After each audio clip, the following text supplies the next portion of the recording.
नमस्कार दोस्तों, मैं अमन। हमारे यूट्यूब चैनल अमन टीचिंग पॉइंट में आपका स्वागत करता हूं। दोस्तों, आज हम इस वीडियो में विज्ञान के टॉप 50 वन लाइनर प्रश्न पढ़ेंगे। दोस्तों, इस वीडियो में मैंने सभी क्वेश्चन सिलेक्टेड लिए गए हैं जो कि बार बार प्रतियोगी परीक्षा में पूछे जाते हैं। चलिए हम चलते अपने क्वेश्चन की तरफ। क्वेश्चन नंबर 1, प्रकाश वर्ष किसकी इकाई है? प्रकाश वर्ष दूरी की इकाई है। प्रकाश वर्ष दूरी की इकाई है जो खगोलीय पिंडों के बीच की दूरी ज्ञात करने में उपयोगी होती है। ये आपको अच्छे से याद रखना है। क्वेश्चन नंबर 2, कार्य का मात्रक क्या है? कार्य का मात्रक क्या है? कार्य का मात्रक जूल। कार्य का मात्रक जूल है। ये आपको अच्छे से याद रखना है। दोस्तों, चलिए हम अपने क्वेश्चन नंबर 3 पर चलते हैं। क्वेश्चन नंबर 3, शरीर का वजन ध्रुवों पर अधिकतम होगा। तो शरीर का वजन ध्रुवों पर अधिकतम होगा। ये आपको अच्छे से याद रखना है। क्वेश्चन नंबर 4, किस तापमान पर जल का घनत्व अधिकतम होगा? किस तापमान पर जल का घनत्व अधिकतम होगा? दोस्तों, 4 डिग्री सेल्सियस पर जल का घनत्व अधिकतम होगा।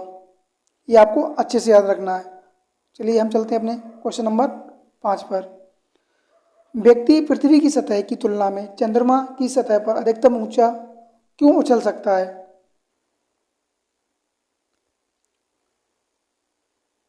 चंद्रमा में गुरुत्वाकर्षण पृथ्वी की तुलना में कम होने के कारण त्वरण कम लगता है, इसीलिए वह चंद्रमा पर ज़्यादा उछल सकता है। क्योंकि वह चंद्रमा का गुरुत्वाकर्षण पृथ्वी के गुरुत्वाकर्षण से कम होता है, इसीलिए वह पृथ्वी की तुलना में चांद पर ज़्यादा उछल सकता है। दोस्तों, अगर पृथ्वी पर किसी व्यक्ति का वजन 60 किलो है 60 किलो है और उसका चंद्रमा पे वजन करीब 10 किलो ही होगा। 10 किलो ही होगा। क्वेश्चन नंबर 6, किसी कालीन की सफाई के लिए यदि उसे छड़ी से पीटा जाए तो उसमें कौन सा नियम लागू होता है? किसी कालीन की सफाई के लिए यदि उसे छड़ी से पीटा जाए तो उसमें गुरुत्वाकर्षण का पहला नियम लागू होता है। ये आपको अच्छे से याद रखना है। क्वेश्चन नंबर 7, जब बैरोमीटर का पारा अचानक गिर जाए तो ये किस बात का संकेत देता है? अगर जब बैरोमीटर का पारा अचानक गिर जाए तो वह आंधी की संभावना का संकेत देता है। ये आपको अच्छे से याद रखना है। क्वेश्चन नंबर 8, एसआई पद्धति में ताप का मात्रक क्या होता है?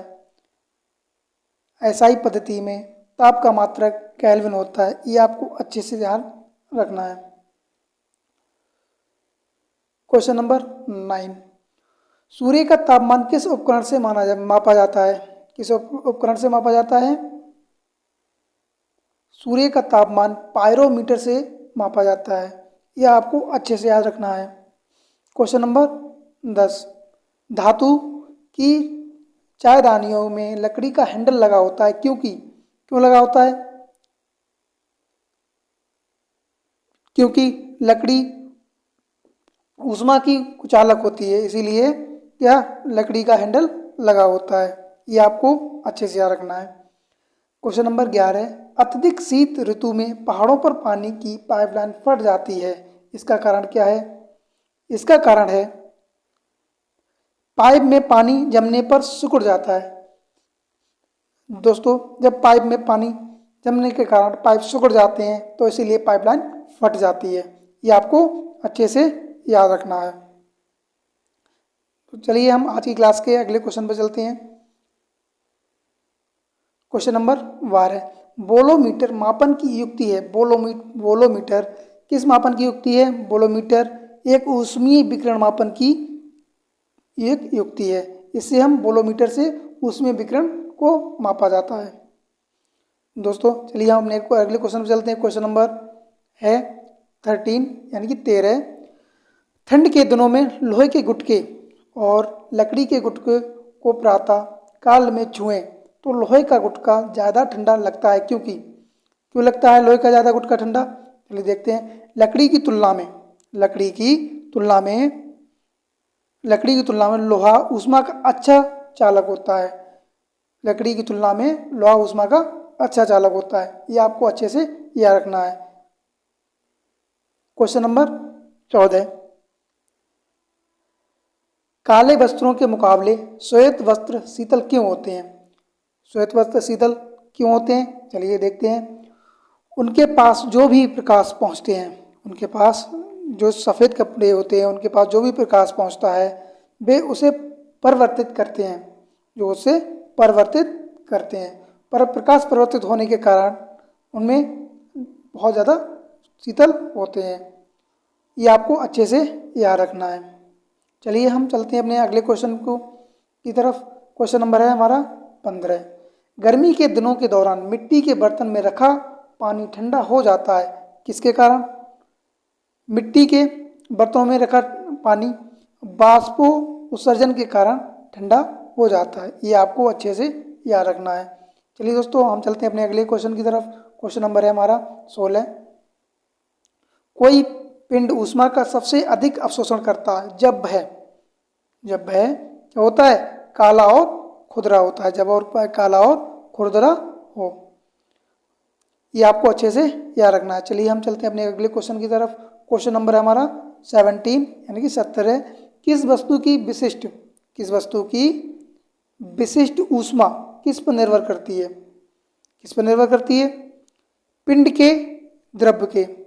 किस पर रखती है? पिंड के द्रव्य यानी कि पदार्थ पर। किस पर निर्भर करती है? पदार्थ पर। ये आपको अच्छे से याद रखना है। चलिए हम अपने चलते हैं अगले क्वेश्चन पे। क्वेश्चन नंबर हमारा 18, बर्फ को बुरादे में पैक क्यों किया जाता है? बर्फ को बुरादे में पैक क्यों किया जाता है? बुरादा, क्योंकि बुरादा ऊष्मा का कुचालक होता है, इसीलिए बर्फ को बुरादे में पैक किया जाता है। ये आपको अच्छे से याद रखना है।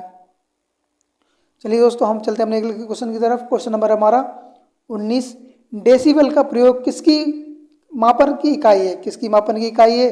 आपको ये जो डेसिबल है उसका उपयोग हमारा किस में किया जाता है? ध्वनि की तीव्रता के मापने में किया जाता है।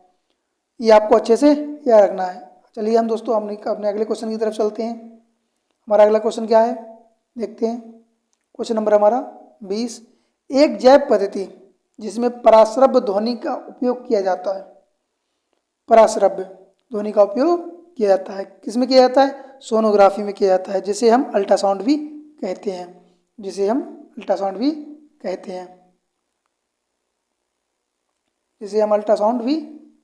ये आपको अच्छे से याद रखना है।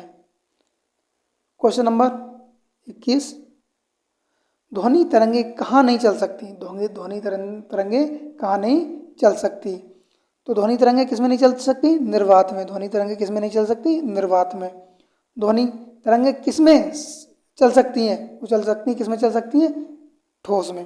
किसमें चल सकती है? ठोस में। ये आपको अच्छे से याद रखना है। चलिए हम चलते हैं अपने अगले क्वेश्चन की तरफ। क्वेश्चन नंबर हमारा 22, मनुष्यों के लिए मानक ध्वनि स्तर है। जैसे मनुष्य कितनी ऊंची ध्वनि तक सुन सकते हैं? कितनी सुन सकते हैं? डेसिबल, यानी कि 60 डेसिबल तक मनुष्य ध्वनि को सुन सकते हैं। क्वेश्चन नंबर हमारा क्वेश्चन नंबर 23, प्रकाश के विद्युत चुंबकीय स्वरूप की खोज किसने की थी? किसने किया? मैक्सवेल। किसने किया था? मैक्सवेल। प्रकाश के विद्युत चुंबकीय स्वरूप की खोज किसने की? मैक्सवेल ने की। ये आपको अच्छे से याद रखना है। चलिए हम दोस्तों हमने अगले क्वेश्चन की तरफ चलते हैं। क्वेश्चन नंबर हमारा 24, पूर्ण आंतरिक परावर्तन होता है जब प्रकाश जाती है, कहाँ जाती है? प्रकाश की किरण सघन माध्यम से विरल माध्यम की ओर। कहाँ जाती है? सघन माध्यम से विरल माध्यम की ओर। और आपतन कोण क्रांतिक कोण से अधिक के साथ। जब पूर्ण आंतरिक परावर्तन होता है, जब प्रकाश की किरण सघन माध्यम से विरल माध्यम की ओर जाती है और आपतन क्रांतिक कोण के अधिक कोण के साथ। ये आपको अच्छे से याद रखना है। चलिए हम चलते हैं अपने अगले क्वेश्चन की तरफ। क्वेश्चन नंबर हमारा 25। क्वेश्चन नंबर कौन सा है? 25, सूर्योदय और सूर्यास्त के समय वायुमंडल में लालिमा किस कारण छा जाती है? किस कारण छा जाती है? किस कारण छा जाती है? प्रकाश के प्रकीर्णन के कारण छा जाती है। ये आपको अच्छे से याद रखना है। ये आपको अच्छे से याद रखना है। चलिए दोस्तों, हम चलते हैं अपने अगले क्वेश्चन की तरफ। क्वेश्चन नंबर हमारा कौन सा है? 26। वाहन के पीछे, वाहन पीछे आने वाली वस्तुओं को देखने के लिए किस दर्पण का प्रयोग किया जाता है? जो हमारे वाहन होते हैं उन्हें जो साइड मिरर लगा होता है, कौन सा मिरर लगा होता है? साइड मिरर, जिससे वस्तुएं देखी जाती हैं। जैसे कोई वाहन आ रहा है पीछे से, तो उसे किस तरह से देखो, तो उसमें कौन, उस दर्पण में, उस मिरर में कौन सा दर्पण का इस्तेमाल किया जाता है? कौन से मिरर का इस्तेमाल किया जाता है? तो यहाँ पर उत्तल दर्पण का इस्तेमाल किया जाता है। यह आपको अच्छे से याद रखना है। चलिए दोस्तों, हम चलते हैं अपने अगले क्वेश्चन की तरफ। हमारा क्वेश्चन नंबर है 27। किसी वस्तु का प्रतिबिंब मनुष्य की आंख पर कहाँ बनता है? कहाँ बनता है मनुष्य की आंख पर? कहाँ बनता है? मनुष्य की आंख पर बनता है, हमारे रेटिना पर। कहाँ बनता है? रेटिना पर। ये आपको अच्छे से याद रखना है। चलिए दोस्तों, हम चलते हैं अपने अगले क्वेश्चन की तरफ। क्वेश्चन नंबर हमारा कौन सा है? 28। कौन सा हमारा क्वेश्चन नंबर? 28।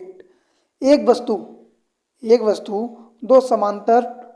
दो समांतर समतल दर्पण के बीच रखी जाती है, तो बने प्रतिबिंब की संख्या कितनी होती है? कितनी होती है? अनंत होती है। कितनी होती है? अनंत होती है। कितनी होती है? अनंत होती है। आपको अच्छे से याद रखना है। चलिए दोस्तों, हम चलते हैं अपने अगले क्वेश्चन की तरफ। हमारा अगला क्वेश्चन कौन सा है? 29। हमारा अगला क्वेश्चन कौन सा है? 29। 29 में क्या कह रहा है? आदर्श वोल्ट मीटर, क्या कह रहा है? आदर्श वोल्ट मीटर के प्रतिरोधकता कितनी होती है? कितनी होती है? आदर्श वोल्ट मीटर की प्रतिरोधकता कितनी होती है? असीमित। कितनी होती है? असीमित। हमारे आदर्श वोल्ट मीटर की प्रतिरोधकता कितनी होती है? असीमित होती है। आपको अच्छे से याद रखना है।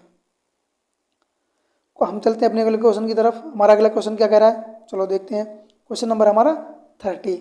कौन सा क्वेश्चन नंबर हमारा? 30। सामान्य प्रयुक्त सुरक्षा फ्यूज तार बनाई जाती है।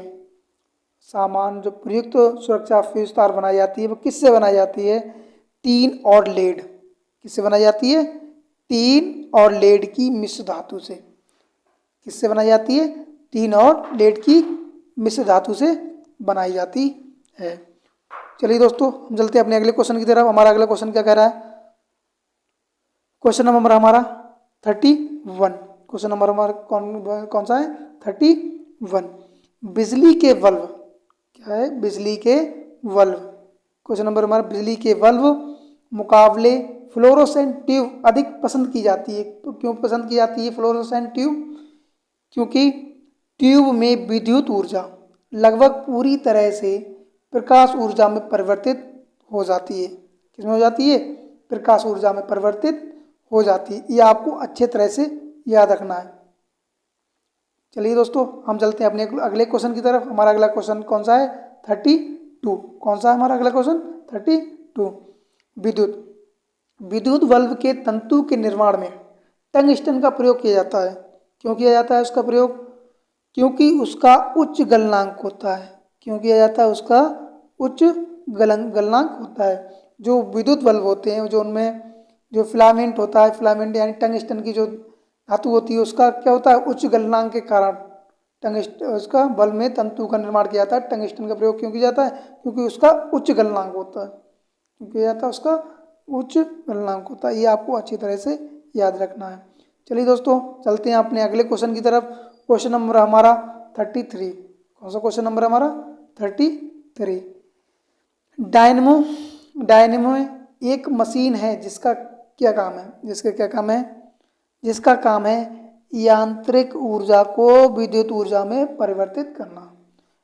डायनेमो एक मशीन है जिसका काम क्या है? यांत्रिक ऊर्जा को विद्युत ऊर्जा में परिवर्तित करना।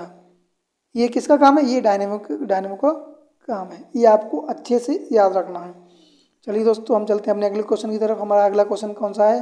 क्वेश्चन नंबर हमारा 34। क्वेश्चन नंबर हमारा कौन सा है? 34। कौन सा उपकरण विद्युत प्रतिरोध को मापता है? कौन सा उपकरण विद्युत प्रतिरोध को मापता है? ओम मीटर कौन सा मापता है? ओम मीटर। ओम मीटर विद्युत प्रतिरोध को मापता है। ये आपको अच्छे से याद रखना है। चलिए दोस्तों, हम चलते हैं अपने अगले क्वेश्चन की तरफ। क्वेश्चन नंबर हमारा 35। कौन सा हमारा? 35। स्थायी चुंबक किससे बनाया जाता है? स्थायी चुंबक किससे बनाया जाता है? स्थायी चुंबक किससे बनाया जाता है? इस्पात से बनाया जाता है, जिसे हम लोहा भी कहते हैं, जिसे हम लोहा भी कहते हैं, जिसका सिंबल होता है हमारा Fe, जिसका सिंबल होता है हमारा Fe, जिसे हम आयरन भी कहते हैं, जिसे हम आयरन भी कहते हैं। ये आपको अच्छे तरह से याद रखना है, क्योंकि ये बार बार प्रतियोगी परीक्षा में पूछे जाते हैं। चलिए दोस्तों, हम चलते हैं अपने अगले क्वेश्चन की तरफ। हमारा क्वेश्चन है 36। कौन सा है हमारा क्वेश्चन? 36। रडार का प्रयोग किस लिए किया जाता है? रडार का प्रयोग किस लिए किया जाता है? रडार का प्रयोग किस लिए किया जाता है? दूरस्थ वस्तुओं की पहचान करने में। कब किया जाता है? दूरस्थ वस्तुओं की पहचान करने में किसका प्रयोग किया जाता है? रडार का प्रयोग किया जाता है। रडार का प्रयोग सबसे अधिक समुद्री जहाज़ों में किया जाता है। कहाँ किया जाता है? समुद्री जहाज़ों में किया जाता है। समुद्री जहाज़ों में किया जाता है। आपको अच्छे तरह से याद रखना है। चलिए दोस्तों, हम चलते हैं अपने अगले क्वेश्चन की तरफ।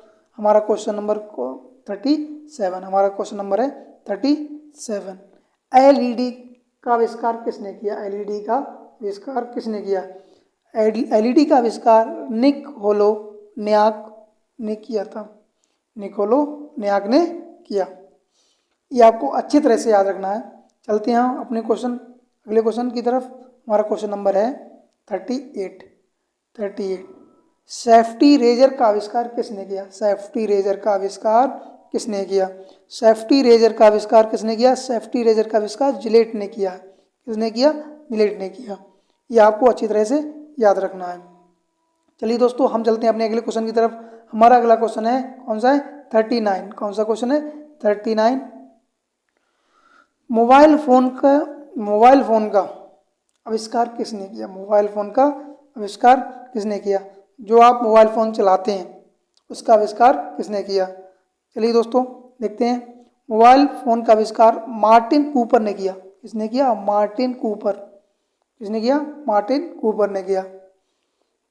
ये आपको अच्छी तरह से याद रखना है। आज की क्लास का क्वेश्चन, अगले क्वेश्चन है कौन सा हमारा? 40। कौन सा क्वेश्चन हमारा? 40। कार्बन का कौन सा अपर रूप विद्युत का सुचालक होता है? कार्बन का कौन सा अपर रूप विद्युत का सुचालक होता है? ग्रेफाइट जो होता है वो विद्युत का अच्छा एक सुचालक होता है। विद्युत का एक अच्छा सुचालक होता है। आज का अगला क्वेश्चन है 41। आज का अगला क्वेश्चन कौन सा है? 41। सबसे पहले इलेक्ट्रॉन के आवेश का सफलतापूर्वक निर्धारण किसने किया? किसने किया? मिलिकन ने किया। सबसे पहले इलेक्ट्रॉन के आवेश का सफलतापूर्वक निर्धारण मिलिकन ने किया। ये आपको अच्छे से याद रखना है। आज की क्लास के अगले क्वेश्चन की तरफ चलते हैं। क्वेश्चन नंबर हमारा 42। क्वेश्चन नंबर हमारा 42। रदरफोर्ड के प्रकीर्णन के परीक्षक ने किसकी मौजूदगी को सिद्ध किया? किसकी मौजूदगी को सिद्ध किया?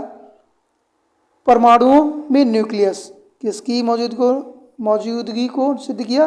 परमाणुओं में न्यूक्लियस। परमाणुओं में न्यूक्लियस। ये आपको अच्छे से याद रखना है। आज की क्लास के अगले क्वेश्चन की तरफ चलते हैं। क्वेश्चन नंबर हमारा 43। कौन सा क्वेश्चन नंबर हमारा? 43। परमाणु के किस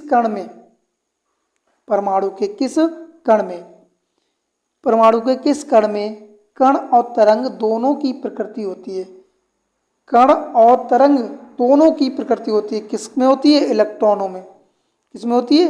इलेक्ट्रॉनों में। ये आपको अच्छे तरह से याद रखना है।